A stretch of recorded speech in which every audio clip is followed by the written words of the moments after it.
কামরূপ কামাখ্যা রহস্যময় এক জাদুর নগরী, যেখানে রয়েছে হাজার হাজার নারী। এই রাজ্যে নেই কোনো পুরুষ এই রাজ্যে গেলে আর ফিরে আসে না। কেমন সেই কামরূপ কামাখ্যা, কি রহস্য এই রাজ্যে? চলুন জানা ও অজানার আজকের ভিডিও থেকে জেনে নেওয়া যাক অজানা সব তথ্য। কামরূপ কামাখ্যা নারী শাসিত পাহাড়ি ভূখণ্ড, যেখানকার নারীরা ছলা কলায় ভীষণ পারদর্শী। অনেকের মতে এখানকার ডাকিনী নারীরা পুরুষদের মন্ত্র বলিয়ে ভেড়া ছাগল অথবা অদৃশ্য করে রাখতে পারে। এখানে রয়েছে একটি বিশাল সিংহ।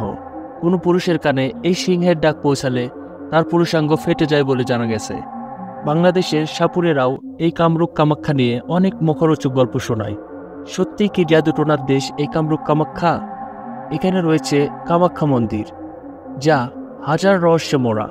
তন্ত্র ও জাদুবিদ্যার শীর্ষস্থান এই কামাখ্যা মন্দির। জানলে অবাক হবেন, এই কামাখ্যা মন্দিরে মেয়েদের স্ত্রীয়াঙ্গের পূজা করা হয়। তারা মনে করে এই অঙ্গটি সবচেয়ে মঙ্গলজনক এবং পবিত্র, এবং এখান থেকেই সৃষ্টির শুরু।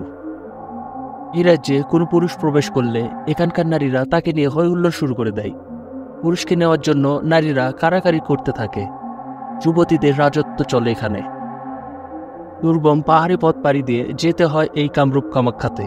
যদি কোনো পুরুষ এই কামরূপ কামাখ্যা থেকে কোনোভাবে ফিরে আসতে পারে, সে হয় বিশাল বড় জাদুঘর এবং করতে পারে অনেক অসাধ্যকে সাধন।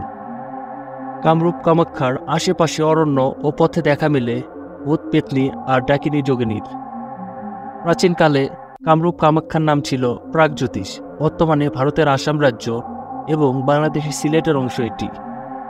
প্রাচীন ও মধ্যযুগের ঐতিহাসিকগণ কামরূপ নামে এর উল্লেখ করেছেন। কামরূপ রাজ্যের অস্তিত্ব দ্বাদশ শতাব্দীতে পাল রাজাদের পতনের সাথে সাথে শেষ হয়ে যায়। আসামের কামরূপ জেলার গুয়াহাটির নীলাচল পাহাড়ের চূড়ায় প্রাপ্ত মন্দির থেকে এসব অনেক তথ্য পাওয়া যায়।